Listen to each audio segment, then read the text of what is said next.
하나님께서 당신에게 기쁨 주시기를 원합니다. 인사하겠습니다. 하나님께서 당신에게 기쁨을 주시기를 원합니다. 기쁨 주시기를 원합니다. 기쁨 주시기를 원합니다.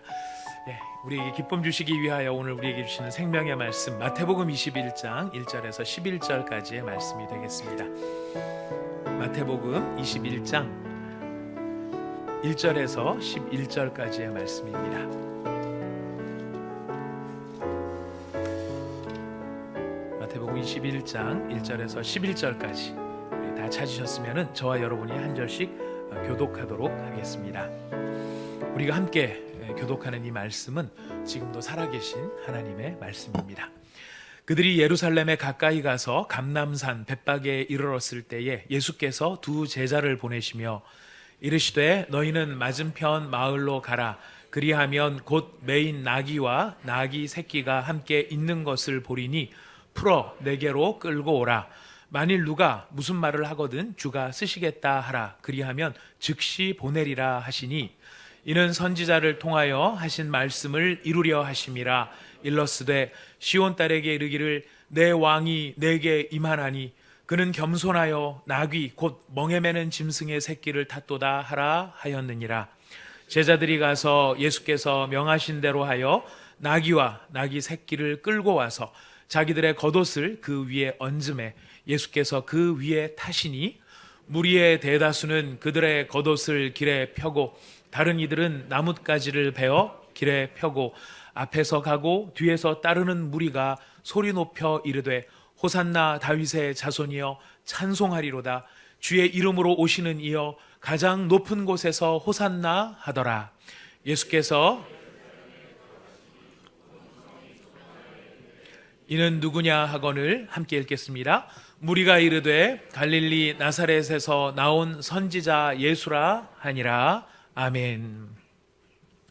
우리가 읽은 마태복음은 모두 28장으로 되어 있습니다. 총 분량이 28장인데요. 그 28장 중에서 8장이 예루살렘 입성하실 때부터 시작해서 한 주간 동안 십자가에 달려 돌아가시고 무덤에서 부활하시는 그 일주일간의 사건의 시간에 할애가 되어 있습니다. 28장 중에 8장 정도의 분량이면 대충 따져서 한 3분의 1 정도 되는 분량일 것 같습니다. 예수님께서 우리가 공생애라 그래서 예수님께서 공적 사역을 하신 해를 보통 우리가 3년 정도로 생각을 합니다. 3년 정도 사역을 하신 예수님의 사역 가운데 3년의 긴 시간 중에 그 중에 일주일, 아주 일주일 그 분량이 전체 마태복음 중에서 3분의 1을 차지하고 있다는 것은 그만큼 이 한 주간이 얼마나 의미가 깊은지 또 그 뜻이 중요한지 우리에게 분량 자체가 또 주는 메시지가 있다라고 생각이 됩니다. 그것은 예수님의 탄생부터 사실 지금까지의 공생애의 사역이 바로 이 한 주간을 위하여 준비해 오신 가장 절정의 사역이기 때문에 바로 이 마태복음은 3분의 1 이상 예수님의 이 일주일 예루살렘 입성부터 다루는 이 일주일을 귀중하게 다루고 있다. 우리가 그것을 머릿속에 먼저 생각했으면 좋겠습니다. 바로 이 일주일의 시작을 예수님께서는 예루살렘 성에 입성하는 것으로 시작을 하셨습니다. 예수님께서 예루살렘에 들어오실 때에 어마어마한 사람들이 환호를 했습니다. 우리가 읽은 말씀들 아마 기억하시겠습니다마는 예수님은 준비된 나귀의 새끼를 타고 예루살렘 성으로 들어오십니다. 그 중에서 상당한 부분의 무리들이 자신들의 겉옷을 길에 폈고 나머지 무리들은 나뭇가지를 베어서 길에 깔았습니다. 그 나뭇가지는 흔히 우리가 종려나무라고 알고 있는 바로 그 나무 가지들이고요. 바로 그렇게 자기의 겉옷을 벗고 나뭇가지를 베어서 길에 폈던 무리들이 앞에서 가고 뒤에서 예수님 뒤를 따라다니면서 환호성을 질렀습니다. 그들이 겉옷을 길에 폈다라고 하는 것, 그 다음에 나뭇가지를 베어서 길에 폈다라고 하는 것은 오늘로 말하면 무슨 영화제나 무슨 방송 대상 이런 거 할 때 보면은 레드카펫을 깔죠. 레드카펫을 쫙 깔고 거기에는 아무나 지나가는 게 아닙니다. 주인공이 지나가는 거죠. 초청받은 집중받아야 될 대상이 지나가는 것입니다. 마치 레드카펫을 깔듯이 이 사람들이 무슨 의전팀이 있어서 별도로 예수님을 맞이하기 위한 그런 것을 준비한 것이 아니라 예수님을 기다렸던 많은 무리들이 자발적으로 자신들의 겉옷을 벗어서 길에 깔았던 것입니다. 자신들의 겉옷을 길에 깔았다는 것이 우리가 요즘같이 옷을 많이 가지고 있는, 특히 우리나라처럼 사시사철이 있어서 봄, 여름, 가을, 겨울로 옷을 다 구비하고 있어야 되는 우리들 입장에서는 옷은 참 흔한 것이고 하나 깔 수도 있는 것이다 이렇게 생각할 수 있지만, 이 당시에 예수님 당시에 이 예루살렘 주민들은 제사장이나 어떤 서기관들이나 총독들이나 이런 그 당시에 어떤 사회적 지위가 높았던 지극히 적은 몇 퍼센트를 제외하고 나머지들은 대부분 다 서민적 삶을 살 수밖에 없었습니다. 그 서민적 삶이라고 했었을 때 특히 겉옷은 많이 가지고 있으면서 오늘은 피에르 가르덴 겉옷을 입고 내일은 또 다른 겉옷을 입고 이런 거 이렇게 하는 게 아니라 한 가지 겉옷을 가지고 어제 입었으면 오늘 입고 오늘 입었으면 내일 입는, 바로 그것이 이 사람들의 가장 소중한 재산이기도 하고, 이 사람들은 또 예의를 차리기 위해서 입어야 되는 그런 옷이기도 하고, 또 난방이 불충분할 때는 그것을 두르고 자야 되는 자신의 보호가 되어 자신을 보호하는 그런 것이 바로 겉옷이었던 것입니다. 그것을 길바닥에 깔은 거예요. 밟고 지나가시라고. 그 존귀한 걸음이 나보기가 역겨워 진달래꽃을 뿌리는 그런 것이 아니고 너무나 예수님을 사랑하고 환영하기 때문에 그 예수님께 최고의 헌신을 지금 이 사람들은 드리고 있다라는 것입니다. 예수님을 향한 최고의 헌신, 바로 그 헌신과 또 찬송으로 예수님을 맞이하고 있는데요. 이분들이 했던 찬양 환호성은 여러분 아마 기억하실 것입니다. 호산나 다윗의 자손이여 찬송하리로다 주의 이름으로 오시는 이여 가장 높은 곳에서 호산나, 이렇게 예수님을 호산나를 부르면서 찬송합니다. 여러분, 호산나가 무슨 뜻인지 혹시 아십니까? 성가대 이름. 어디 가면 어느 교회 찬양대에 보면 호산나 찬양대도 되게 많은 것 같아요. 호산나 무슨 뜻일까요? 예, 여러분이 알고 계시는 바로 그 뜻이랑 비슷할 거예요. 정확한 발음은 뭐냐면은 호시아나입니다. 호시아나.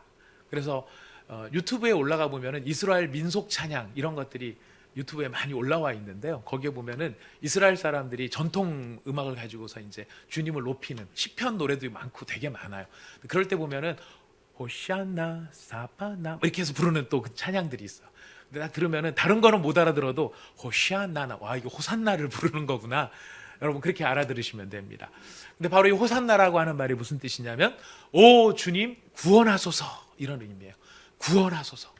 할렐루야가 여호와를 찬양하라, 여호와를 찬양합니다, 이런 뜻이라면 호산나는 주여 우리를 구원하소서라는 그런 의미가 담겨 있습니다. 그런 의미로 지은 시편이 있는데요. 시편 118편 여러분 한번 찾아보실까요? 시편 118편 25절과 26절에 있는 말씀입니다. 시편 118편 25절 26절. 우리 118편은 시편 중에서 제일 긴 시편이 119편인데 바로 그 앞에 있습니다. 이번 저희가 온사랑의 교회 성경 필사를 하는데 119편을 받으신 분은 정말 행복하실 거예요. 일평생에 119편 언제 한번 써보시겠습니까? 이럴 때 한번 같이 써볼 수 있는 거 참 너무너무 귀한 거라고 생각되는데요. 바로 그 119편만큼이나 아름답고 귀한 찬양이 118편인데요. 그 중에 25절, 26절을 같이 읽어보겠습니다. 시작. 여호와여 구하옵나니 이제 구원하소서. 여호와여 우리가 구하옵나니 이제 형통하게 하소서. 여호와의 이름으로 오는 자가 복이 있으며 우리가 여호와의 집에서 너희를 축복하였도다. 우리가 읽을 때는 여호와여 구하옵나니 이제 구원하소서, 여호와여 우리가 구하옵나니 이제 형통하게 하소서, 이렇게 풀어놨는데요. 이거를 아까 그 찬양하는 무리들의 이야기처럼 하면 호산나 이제 구원하소서, 호산나 이제 형통하게 하소서, 바로 이렇게 하나님을 향해 호산나의 찬송을 높이 부르는 바로 그것이 호산나라고 하는 말 속에 담긴 뜻이었습니다. 예수님께서 예루살렘 성으로 들어오실 때 많은 사람들이 호산나 호산나 예수님을 맞이하게 됐던 것이죠. 자, 이렇게 예수님을 여러 같이 환영하니까 온 성이 소동하였다라고 말합니다. 이는 누구냐? 사람들 도대체 이 사람이 누구길래 이 무리들이 이렇게 이렇게 환대를 하느냐? 무리가 대답을 하죠. 갈릴리 나사렛에서 나온 선지자 예수시다라고 이야기를 합니다. 여기서 소동했다라는 말은요, 히브리 말로 타라소라고 하는 말인데, 제가 히브리 말을 이야기하는 거는 이제 이게 다른 데도 이런 타라소라고 하는 말들이 표현된 부분이 있기 때문에 그렇습니다. 소동하다라는 말은 놀라워하다, 두려워하다라는 말인데요. 놀라고 두려워하면서 소동할 때 여러분 놀랄 때 어떻게 놀래죠? 우리가 덤덤하게 놀라는 분들은 별로 안 계시죠? 예, 여러분들은 그럴 것 같아요. 2부에 오시는 분들이 제가 보니까 많은 부분 덤덤하신 아주 차분하시고 네, 근데 덤덤할 수 있는데 놀랄 때는 진짜 놀랄 때는 우리가 아이고 깜짝이야 막 이렇게 얘기를 하지 않습니까? 근데 이 타라소라는 말이 언제 등장하느냐면 예수님께서 한 번은 산에 올라서 기도를 하시고 제자들은 갈릴리 호수를 건너서 예수님을 맞이하러 갈 때가 있었습니다. 근데 그때가 밤이었어요. 캄캄한 밤에 별빛 뭐 이런 것만 의지해서 가는데 갑자기 갈릴리 호수에 풍랑이 몰아닥친 거예요.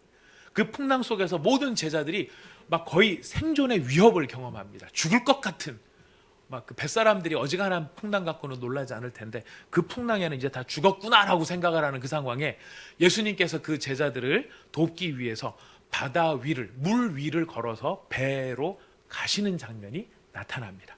그런데 이 제자들이 예수님을 보고 얼마나 놀랬든지 그 예수님을 보고 뭐라고 했는지 아십니까? 아시는군요. 귀신이다 라고 얘기를 한 거예요. 예수님 보고. 얼마나 정신이 없으면 자기네들이 사랑하는 존경하는 그 선생님, 그 스승님을 보면서 실루엣이라도 대충 보면서 저 스승님일 텐데 이렇게 할 텐데 당신은 별빛도 없고 불빛도 없고 캄캄한 폭풍 한가운데에 어두운 밤중에 희끄무리한 게 저쪽에서 나오니까 저거 이제 우리를 데리러 온 저승사자인가 보다 아마 그렇게 생각했는지 모르겠어요. 자, 그랬을 때 귀신이다 그런 것을 어머 귀신이네 이렇게 말할 사람은 없는 거죠. 귀신이 왔네 뭐 이렇게 얘기할 사람은 아무도 없을 거예요. 어떻게 하겠습니까? 정말 소리를 질러서 귀신이다 귀신이다 저 큰일 났다 저 귀신 왔다 막 이제 이러면서 서로 이야기를 했을 것 같아요. 바로 그 모습이 타라소예요. 소동하다라는 말이에요. 지금 예루살렘 성 전체가 들썩이고 있는 것입니다. 예수님이 올라오시는 그 모습을 보면서 무리들이 우와 호산나 호산나 찬송을 하는데 그것이 그냥 호산나 이렇게 하는 게 아니고 온 마음을 다해 그의 마음과 열정을 다해서 호산나라고 주님을 높이고 있었던 것입니다. 재미있는 것은 이 예루살렘 성이 예수님 때문에 소동한 것이 이때가 처음은 아니었습니다. 사실 마태복음에 가보면 마태복음에 앞에 한 번 더 예수님 때문에 예루살렘이 소동하는 장면이 나와요. 마태복음 예루살렘서랍니다. 1부 때도 말에 실수가 있었는데 2부 때도 역시 조심했는데 말에 실수가 나오네요. 이해해 주십시오. 제가 다리 수술 이후에 머리가 안 돌아가고 있어서 자꾸 삑사리가 납니다. 마태복음 2장 3절로 가겠습니다. 마태복음 2장 3절 한번 찾아보겠습니다. 마태복음 2장 3절 같이 읽어봅니다. 시작. 헤롯 왕과 온 예루살렘이 듣고 소동했대요. 자, 뭐 때문에 소동을 했죠? 잘 아시죠? 동방박사가 찾아왔었을 때. 자, 이 얘기는 무슨 얘기냐면 마태복음은 무슨 얘기를 하고 있느냐면 예수님이 이 세상에 처음 태어나셨을 때 그때 예루살렘이 소동을 했어요. 동방박사가 와서 메시아로 온 이가 어디 있느냐 했었을 때 메시아가 나타났다고 하면서 소동을 한 거예요. 그런데 이제 예수님이 죽으러 들어오시는 그때 또 한 번 소동을 하는 것입니다. 예수님이 태어날 때 예루살렘이 소동하였고 예수님이 돌아가시기 위해서 올라오실 그때 또 한 번 소동을 하게 됩니다. 예루살렘이 도대체 이 예수님의 이 상황이 어땠길래 이렇게 예수님의 오심을 보고 두려워하고 떨고 무리들이 호산나를 부르면서 연호를 부르며 예수님을 맞이하고 있었을까요? 그것은 예수님께서 이제 갈릴리에서부터 예루살렘으로 쭉 오시는 과정에 아주 놀라운 일들을 보여주셨습니다. 공생의 3년 동안에도 많은 기적들을 보여주셨지만 예수님께서 이제 예루살렘에 올라가 마지막 십자가를 지기 위한 그 과정을 위해 갈릴리에서부터 마지막 행진을 시작을 하셨습니다. 그 행진의 과정 속에 어떤 일들을 하셨느냐면 베다니에서 죽은 나사로를 살리셨습니다. 죽은 자를 살리셨습니다. 안식일에 18년 동안 등이 굽어 있었던 여인을 고치는 기적을 베푸셨습니다. 여리고에 들어가셨을 때는 두 소경의 눈을 뜨게 하셨고 여리고에서 우리가 잘 아는 삭개오를 만나서 그를 구원해 주셨습니다. 그리고 마지막으로 베다니에 들어오셨을 때 마리아가 예수의 머리에 향유를 붓는 바로 그런 일이 이 마지막 행진 가운데 있었던 것입니다. 예수님이 안 그래도 여러 가지 좋은 소문, 막 기적의 소문을 듣고 있는데 이제 예수님께서 갈릴리에서 나사렛 이 예루살렘으로 쭉 올라오는 여정들마다 죽은 자를 살리고 병든 자를 고치고 소경의 눈을 뜨게 하는 이 어마어마한 소문이 예루살렘으로 밀려들었던 것입니다. 그리고 그때의 절기가 유월절이었습니다. 유대인들은 유월절이 되면 마치 애굽에서 바로의 손에서 이스라엘 민족을 건져내셨던 하나님의 역사가 지금 이 순간에 다시 일어나서 우리를 이 로마의 압제에서 다시 건져주실 그 의인을, 그 메시아를 유월절마다 기다리고 있었던 것이죠. 올해는 그 메시아가 나타날까? 정말 이제까지 우리가 기다렸는데 올해 그 메시아가 우리 가운데 찾아오실까?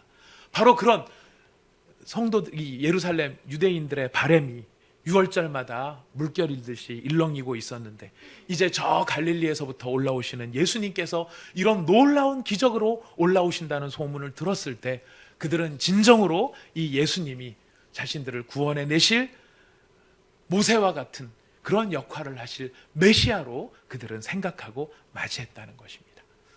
근데 한 가지 재미있는 것은 여러분, 이때의 예수님은요, 지금까지 공생애를 해오셨을 때 예수님의 모습하고 굉장히 달라요. 어떻게 다르냐면 보통 때의 예수님은 숨으실 때가 많으셨을까요? 자기 자신을 드러낼 때가 많으셨을까요? 예, 잘 아시네요. 예수님은 거의 대부분 자신을 숨기셨어요. 그래서 누구를 고치고 난 다음에도 내가 고쳐줬으니까 니네 동네 가서 내가 했다고 꼭 얘기해. 내가 지켜볼게요. 얘기 안 하면 너 눈 고쳤지? 이번에 양쪽 눈 다 감길지도 몰라. 꼭 얘기해. 이렇게 자기 자신을 자랑하라고 얘기하신 적이 한 번도 없으셨습니다.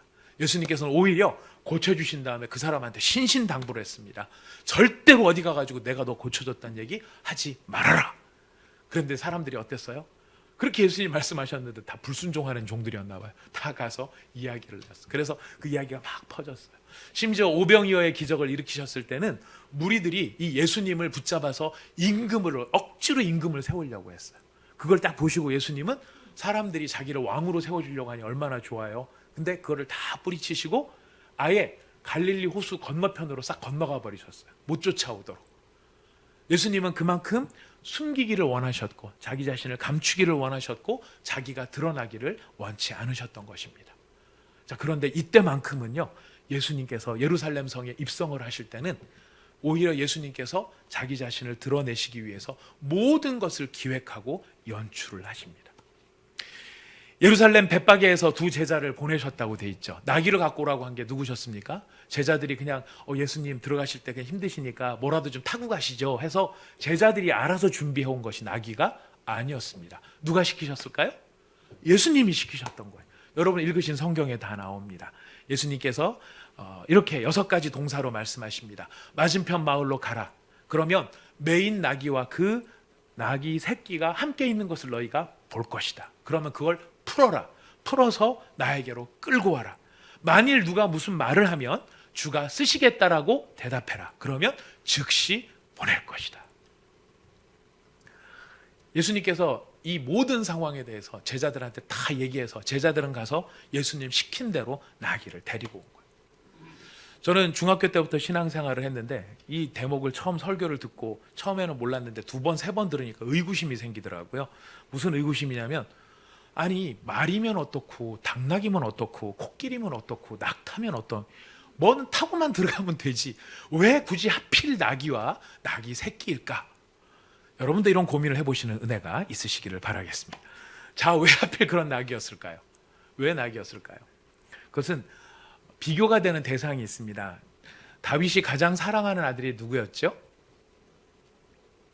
가장 사랑하는 아들. 다윗의 여러 아들이 있었는데 그 중에서 다윗이 최고로 사랑하는 아들 솔로몬이 아니죠.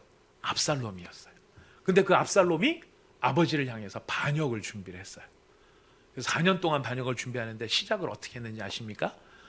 사람들의 마음을 그 마음을 끌기 위해서 지금 사무엘 하에 보면 이렇게 이야기를 합니다. 그 후에 압살롬이 자기를 위하여 병거와 말들을 준비하고 호위병 50명을 그 앞에 세우니라. 무슨 말입니까? 내가 이만큼 파워가 있고 권세가 있고 능력이 있고 내가 장차 군주로서 이 한 나라를 다스릴 만한 그런 제목이다라고 하는 것을 보여주기 위한, 시위하기 위해서 어떤 동물을 사용했습니까? 말을 갖다 놓은 거예요. 말을 타고 들어오는 것은 정복자입니다. 지배자입니다. 군주자입니다. 오늘날 같으면 뭐겠습니까? 값비싼 방탄차를 가지고 쫙 행진해서 들어오는 그런 것이 일반적인 국가 수반들의 모습이었다면 예수님의 이 모습은 무엇과도 같겠습니까? 800cc짜리 소형 승용차를 타고 오시든지 아니면 자전거를 타고 들어오시는 예수님, 이런 느낌을 갖게 했다라는 거예요. 왜 그럴까요? 나귀는, 특별히 또 예수님이 나귀를 탔습니까? 나귀의 새끼를 타셨습니까? 예, 이럴 때 안심하고 새끼를 우리가 외쳐볼 수 있습니다. 나귀 새끼를 타고 들어오셨습니다. 무슨 뜻이냐면 나귀 새끼를 타고는 전쟁을 할 수 없습니다. 싸울 수가 없는 거예요. 그 연약한 짐승을 타고 돌격 앞으로를 할 수가 없는 거죠.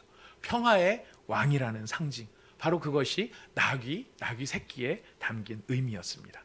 자, 그런데 그런 나귀 새끼를 할지라도 예수님이 굳이 이 나귀 새끼에 대해서 가서 그 나귀를 데리고 오라라고 할 만큼 꼼꼼하게 디테일하게 챙기신 것은 다른 이유가 있습니다. 그것은 무엇이냐면 예수님께서 하나님이 일찍이 오래전에 이런 일이 있을 것이다 라고 예언하셨던, 미리 주셨던 말씀이 있었는데 그 말씀을 완전하고 온전하게 이루시기 위하여 예수님께서 디테일하게 준비하셨다는 것입니다. 하나님의 말씀은 반드시 이루어진다. 하나님이 말씀하셨다면 그 말씀은 반드시 성취된다. 1.1획도 틀림없이 반드시 이루어진다. 바로 그 말씀의 입증을 위하여 예수님께서 친히 이렇게 준비하셨던 것입니다. 그래서 예수님이 나귀 새끼를 준비하셨던 그 이유를 마태는 이렇게 설명을 했죠. 여러분 읽으셨지만 오늘 한 번만 더 읽어보겠습니다. 21장 4절, 마태복음 21장 4절입니다. 마태복음 21장 4절, 같이 읽어보겠습니다. 시작. 이는 선지자를 통하여 하신 말씀을 이루려 하심이라. 일러스되 시온 딸에게 이르기를 내 왕이 내게 임하니 그는 겸손하여 나귀 곧 멍에 매는 짐승의 새끼를 탔도다 하라 하였느니라. 이 선지자가 누군지 혹시 아십니까? 스가랴라는 선지자였습니다. 언제 예수님이 지금 입성하시기 전에 몇 년 전에 혹시 이런 예언이 있었는지 혹시 아시는 분 계십니까? 네, 아마도 500년 전입니다. 500년 전. 500년 전이면 자, 지금 우리 기준으로 놓고 보면 2019년이니까요. 500년 전으로 따지면은 얼마쯤입니까? 한 1600년? 아마 1500년? 아마 이때쯤일 것 같아요. 그때 무슨 일이 우리나라에 있었죠? 잘은 모르지만 태종태세 문단세 아마 요쯤 어디 언저리가 아닐까 생각이 들어요. 그때 예언이 이루어진 거예요. 스가랴가 예언한 것입니다. 장차 메시아가 올 텐데 그 메시아가 메시아 되어진 표징이 무엇이냐? 그는 나귀 새끼를 타고 예루살렘 성으로 들어올 것이다. 그 예언을 하는 거예요. 500년 전에 이루어졌던 하나님의 말씀인데 그 예언이 이루어졌어요. 500년, 500년도 굉장히 오래됐습니다만 사실은 훨씬 전에 이 비슷한 예언이 이미 있었습니다. 우리가 룻기를 강의하면서 저희가 몇 번 찾았기 때문에 제가 다시 찾지 않겠고 그냥 읽어드리겠습니다. 창세기 49장 10절 11절에 보면 야곱이 12지파를 위하여서 축복을 하면서 이런 예언을 합니다. 유다의 계열에서 왕이 나올 것이다 하면서 이렇게 유다를 향해서 축복을 하는데 규가 유다를 떠나지 아니하며 통치자의 지팡이가 그 발 사이에서 떠나지 아니하기를 실로가 오시기까지 이르리니 그에게 모든 백성이 복종하리로다. 그의 나귀를 포도나무에 매며 그의 암나귀 새끼를 아름다운 포도나무에 맬 것이며 또 그 옷을 포도주에 빨며 그의 복장을 포도즙에 빨리로다 하면서 장차 유다 지파를 통해서 오실 왕이 나귀를 몰고 올 것을 지금 야곱이 예언을 한 것이죠. 500년보다 훨씬 전에 한 2000년 훨씬 2000년까지 될라는지는 모르겠지만 사실 훨씬 전에 야곱을 통하여서 하나님이 장차 오실 메시아가 이럴 것이다라고 하는 것을 이야기해 주고 있습니다. 이 예언의 모든 말씀들을 이루시는 이제 오신 메시아로서 예수님께서는 하나님께서 예언하신 이 모든 말씀이 다 이루어질 수 있도록 모든 것을 스스로 연출하고 준비하시고 일하시는 것을 우리에게 보여줍니다. 사실 저도 되게 궁금했어요. 어떤 부분이 지금도 궁금하냐면 풀러서 가지고 오려고 하는데 주인이 누가 쓰려고 하는 거야? 그랬을 때 주께서 쓰시겠다 하라. 그러니까 즉시 내어주니라. 즉시는 무슨 뜻이죠? 다른 무슨 토고를 달지 않았다는 거예요. 제가 나귀를 데려가겠습니다. 언제 돌려주실 건가요? 우리가 찾으러 가야 되나요? 본인이 반납하나요? 이건 쏘카 나귀인가요? 뭐 이러면서 뭐 여러 가지 이야기들을 붙였을 수도 있는데 아무런 이야기를 붙이지 않고 즉시 내줬다라고 하는 것은 그 일이 상세하게 준비되어 있었다는 것을 우리에게 이야기해 줍니다. 어떻게 준비됐는지는 모르지만 중요한 것은 예수님이 꼼꼼하게 준비를 해 주셨다는 거예요. 그리고 장차 두 제자가 그렇게 했었을 때, 순종했었을 때 벌어질 상황, 거기서 창피를 당하지 않고 실갱이하지 않고 즉각적으로 이루어질 수 있도록 다 준비를 해 주신 거예요. 예수님이 이렇게 준비하셨다는 게 왜 중요할까요? 예수님께서 이렇게 디테일하게 이 모든 것들을 다루고 계신다는 것이 여러분, 저와 여러분에게 무엇이 중요할까요? 예수님 성격이 좀 꼼꼼한가 보지 이 정도로 의미가 있는 건 아니겠죠? 왜 중요할까요? 딴 게 아니에요. 이 예수님의 모습이 우리한테 위로가 되는 것은 다름이 아닙니다. 예수님이 우리를 다루실 때, 우리를 대하실 때 이렇게 다루시고 이렇게 대하신다는 거예요. 너 착하게 살았냐? 그래, 내가 구원시켜줄게. 너 오늘 교회 나왔냐? 그래, 너 타라.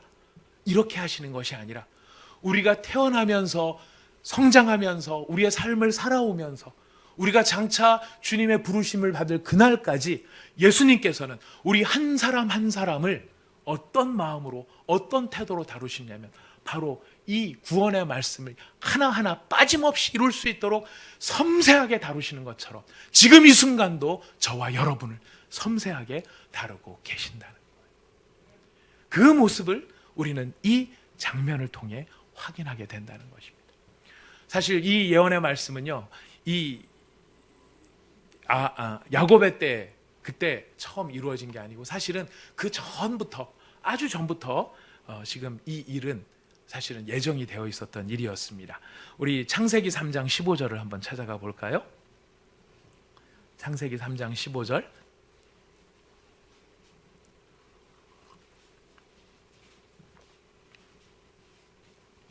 창세기 3장 15절 같이 읽도록 하겠습니다. 시작. 내가 너로 여자와 원수가 되게 하고 내 후손도 여자의 후손과 원수가 되게 하리니 여자의 후손은 내 머리를 상하게 할 것이요 너는 그의 발꿈치를 상하게 할 것이니라 하시고. 이 말씀은 언제 주신 말씀이냐면 처음 아담이 하나님의 말씀을 의심하고 하나님과의 언약을 배반하고 하나님을 향해 반역함으로 사탄과 친구가 되고 사탄의 하수인이 되어져서 사망의 노예가 되어졌을 때 하나님께서 이 뱀에게 사탄에게 하셨던 예언의 말씀이었습니다. 내가 너로 여자의 후손과 여자와 원수가 되게 하고 너의 후손도 여자의 후손과 원수가 되게 할 것인데 그 여자의 후손이 바로 너의 머리를 깨트려 버릴 것이다. 인간이 처음 죄를 짓자마자 하나님께서 인간을 구원하시기 위해서 주셨던 최초의 복음의 말씀이었습니다.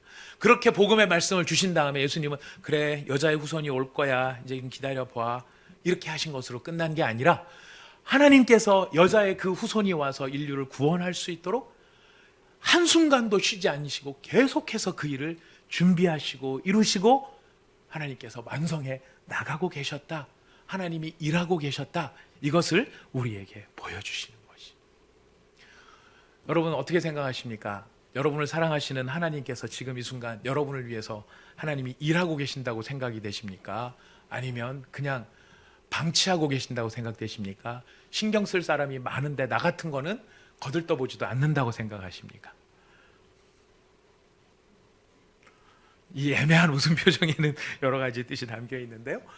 오늘 지금 예수님께서 이 예루살렘 성에 입성을 하시면서 스가랴서의 완성을, 스가랴서의 말씀을 성취하시는 이 모습을 통해 우리한테 순간적으로 뭘 보여주시느냐면은 하나님께서 우리를 구원하실 것이라는 것을, 약속의 말씀을 따라 단 한순간도 나를 놓지 않으실 것이라는 것이 얼마나 확실하고 분명한지를 마치 그림처럼 우리에게 보여주고 계시는 거예요.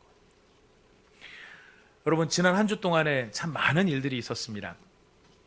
워낙 많은 일들이 있어가지고 저희가 뭐 어떤 일들이 많이 있었는가도 생각 안 날 만큼 되게 많은 일들이 있었는데요. 여러분 지난 주말쯤 해서 우리한테 핫 이슈가 됐던 것이 강원도에 불 났던 거였거든요. 근데 여러분 지금 느낌에 강원도 불 난 게 언제쯤 전의 일같이 느껴지십니까? 2주? 네. 젊으신 분들은 2주래요. 저는 한 1년쯤 된 것 같아요. 아주 오래전에 막 그런 일이 일어났던 거, 하도 많은 일들이 일어나서 그런 것 같아요. 자, 그런데 그 많은 일 중에 하나 중에 재밌는 아주 그 과학적으로 아주 의미 있는 하나의 그 외신이 보도가 된 게 있었습니다. 그거는 아인슈타인이 그의 상대성 이론을 통해서 그 존재를 예견했던 블랙홀이라고 하는 것이 인간들의 마침내 그 블랙홀의 형상을 사진으로 찍었다 하는 뉴스가 나왔던 것 아마 보신 분들 많이 계실 겁니다. 원래 사진이라고 하는 것은 빛이 가서 그 빛이 반사가 돼서 튀어나오는 거를 렌즈를 통해서 이제 감각하는 곳에다가 이미지를 맺히게 함으로써 사진을 찍게 되죠.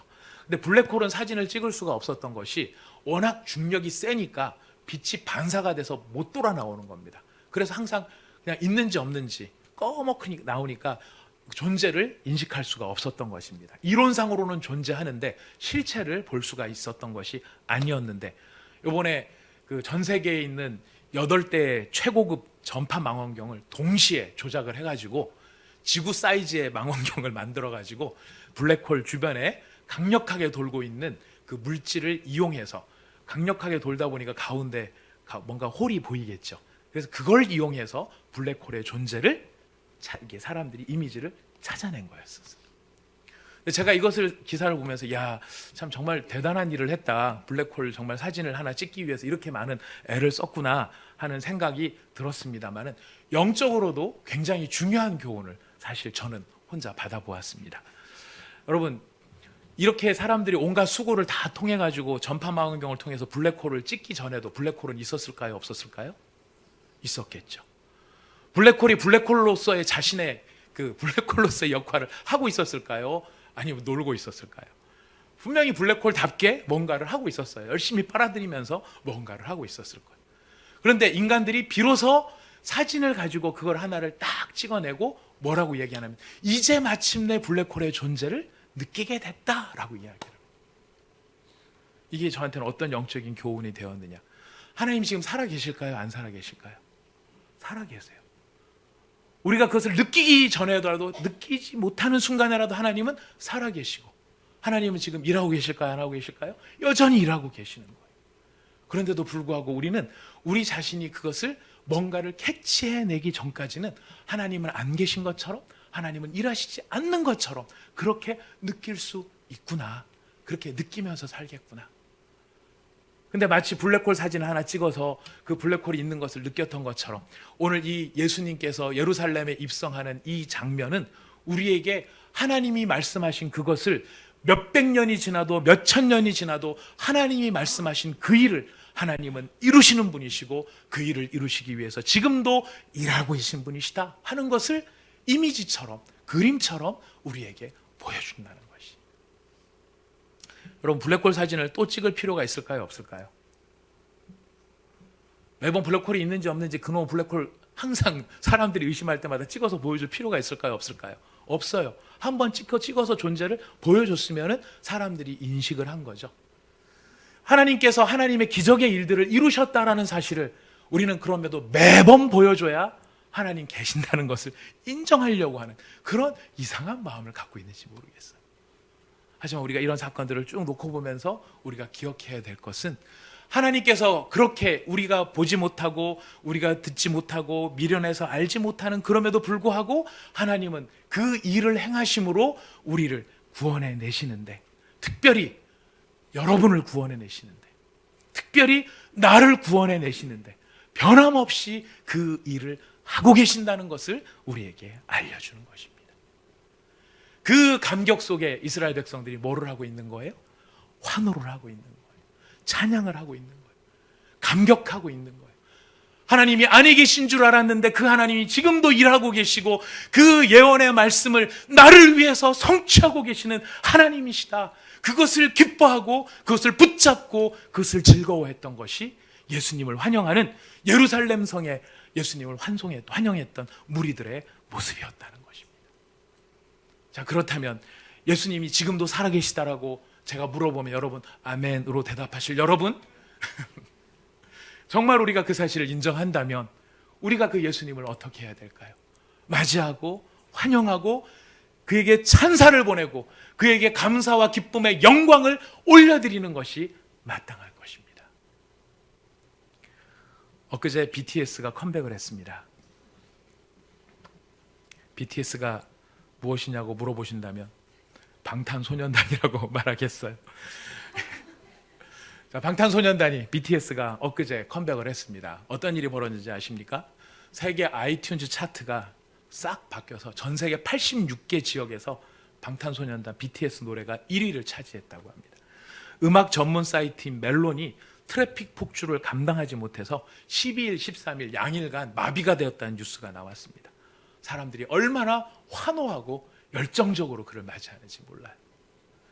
제가 한 십몇 년 전부터 KBS의 신우회에 가서 한 달에 한 번 정도 예배를 드리고 있습니다. 근데 그 예배 드리는 장소가 KBS에 가보면은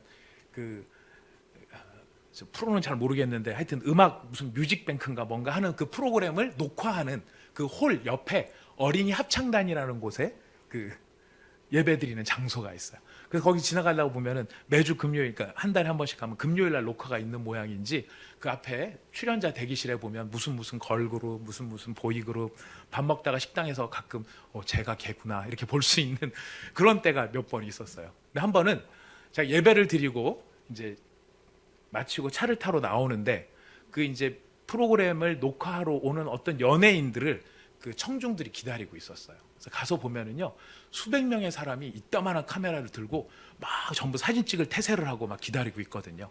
보통 때는 그런 일이 없었는데 그날 하필 비 오는 날이었는데 그날 제가 나가는 시간과 그 연예인이 들어오는 시간이 겹친 거예요.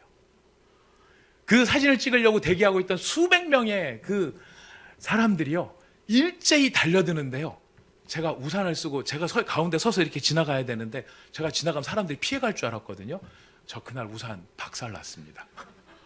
저 사람들이 막 치고 지나가는데요. 사람이라고 생각 안 하고 마치 뭐 이렇게 기둥 치고 지나가듯이 막 지나가는데 제가 처음으로 살면서 이러다가 죽을 수도 있구나. 이러다가 쓰러지면 밟혀 죽겠구나. 이 생각이 들더라고요. 정말 그렇게 환호를 지르면서 소리를 지르면서 그 사진 하나를 찍겠다고 달려드는 그 모습을 보고 처음에는 불쾌했어요. 아니 사람을 뭘로 보고 이게 우산 이 지경이 되고 이것들이 도대체 연예인 하나에 미쳐가지고 하면서 차를 탔는데 따뜻하면 시동을 걸다가 갑자기 회개하는 마음이 든 거예요.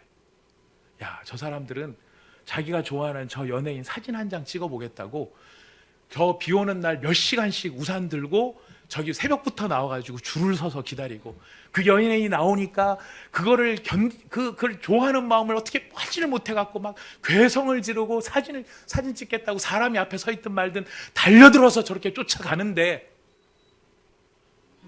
나는 나의 사랑이시고 나를 구원하시고 나를 위해서 모든 것을 주시겠다라고 하시는 그 예수님을 향한 나의 탄사는 어디 있고 환호성은 어디 있고 그분을 향한 감사의 찬송은 어디 있는 걸까? 예수님을 향한 나의 고백은 어디에 있는 걸까? 난 예수님이 좋다고는 알아요. 정말 좋아해요. 사랑해요. 그런데 그 예수님이 내게 가까이 오시고 그 예수님을 기뻐하고 그 예수님에게 환호성을 보내기 위한 나의 찬송은 어디에 있는가? 제가 그날 참 많은 부분을 예수님 앞에서 회개하는 시간을 갖게 되었었습니다. 예수님께서 아직 그의 재림의 때를 늦추고 계시기 때문에 기다리고 준비하시는 과정이죠.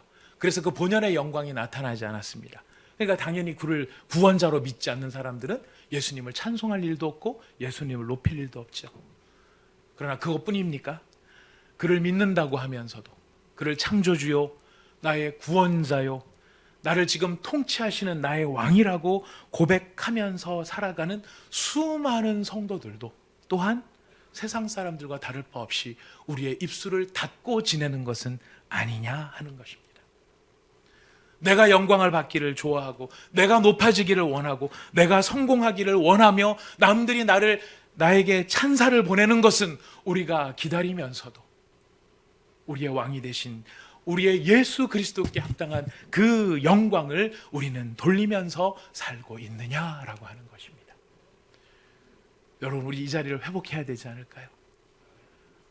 예수 그리스도를 향한 우리의 찬사와 그를 향한 찬송과 그를 바라는 우리들의 마음의 중심으로 그분의 이름을 환호하고 연호하며 그분 앞에 손을 높이 들고 경배하는 그 경배를 우리가 회복해야 마땅하지 않겠습니까? 예수 그리스도는 우리의 문제를 풀어주시는 분이라고 하셨습니다. 우리의 구원자가 되시고 모든 상황 속에 여러분 고백하셨습니다. 지금도 나를 위해 일하고 계시는 그분이시라고. 근데 왜 우리가 그분에게 세상 사람들처럼, 마치 예수님을 모르는 사람들처럼 우리의 입술에서는 그분을 향한 믿음의 고백들이 사라지고 있는 것은 아니냐 하는 것입니다. 여러분, 예수님께서 이 세상 가운데서 하나님을 믿는 믿음에 합당하도록 성도들을 정결케 하시고 그 영혼을 새롭게 하시고 새로워진 그 영혼들로 하여금 거룩한 부흥의 새 역사를 예수님이 써내려 가실 수 있음을 우리가 믿고 기대하고 신뢰한다면 우리가 무엇부터 회복이 되어야 되겠습니까? 예수님을 향한 찬송과 그분을 향한 경배와 그분의 영광에 걸맞는 우리들의 환호가 그분께로 회복되어야 할 줄 믿습니다. 예수님은 한 번도 그의 영광의 본연의 찬송받기에 합당하신 그분의 본연의 모습을 한 번도 지상 생애 가운데 보여주신 적이 없으셨습니다. 하지만 오늘 이 예루살렘 성에 입성을 하시면서 예수님은 마침내 그 본연의 모습을 예루살렘 사람들에게 또 믿음의 우리들에게 보여주셨습니다. 예수님은 경배받기에 합당한 분이십니다. 그분은 우리의 모든 찬양으로 높여드리기에 마땅한 찬송받으실 주님이십니다. 그분은 예루살렘 성 가운데 들어가셨듯이 우리의 영혼 가운데 오시며 우리를 구원하시고 새롭게 하실 영광의 주님이신 것입니다. 우리 그 찬송을 빼앗기지 맙시다. 찬송을 잊어버리지 맙시다. 나를 향한 긴 탄식, 나 좀 살려주세요, 돈이 떨어졌어요, 애가 어떻게 됐어요, 나 이거 문제 해결 안 되면 안 돼요라고 하는 우리의 탄식만이 그분 앞에 늘어지는 것이 아니라 당신은 우리를 구원하실 영광의 주님이십니다. 내가 당신의 영광을 볼 때에 나의 마음속에 기쁨이 솟아나고 이 문제가 나를 억누르고 나를 짓누를 수 없을 만큼 당신의 은혜의 빛은 나를 새롭게 하십니다. 그 살아있는 고백이 우리에게 회복될 수 있기를 원합니다. 이 종려주일 예수님을 맞이하였던 그 예루살렘의 무리들처럼 오늘도 우리의 마음을 다 드려 살아계신 주님, 우리를 향한 은혜의 주님, 그 예수님 앞에 감사와 찬송과 경배로 나가 그의 영광을 우리도 체험할 수 있기를 말씀을 빌어 부탁드리겠습니다. 우리 같이 기도하겠습니다. 이 시간 우리 함께 같이 기도하실 때 주님, 예수 그리스도의 영광의 빛을 우리로 알게 하여 주시옵소서. 우리가 구주로 믿고 있고 나를 영원한 천국 가운데로 하나님의 자녀로 나를 부르시기 위해서 십자가에 자신의 피를 찢으신 예수 그리스도, 그분이 이야기 속에 나오는, 전설에 나오는 무슨 어떤 영웅과 같은 존재가 아니라 지금 이 순간에도 나를 붙들고 계시고 섬세하게 나를 위하여 일하고 계시고 약속하신 그 구원을 완성하시기 위하여 지금도 내 삶에 개입하시고 간섭하시는 영광의 주님이신 것을 우리가 알게 하여 주시옵소서. 그래서 그 영광에 합당한 찬송이 나의 영혼에서 솟아나게 하시고 나의 입술에서 터져나오게 하시고 그를 기대하며 그를 소망하며 그를 갈망하는 믿음의 은혜가 나의 영혼에서 솟구쳐 주를 향하여 높이 손을 들고 할렐루야 호산나 찬양할 수 있는 나의 영혼이 될 수 있도록 주님, 내 안에 이런 아름다운 은혜의 빛이 비치게 하여 주시옵소서. 우리 같이 간절한 마음으로 기도하도록 하겠습니다. 하나님 아버지, 감사합니다. 오늘 이 시간에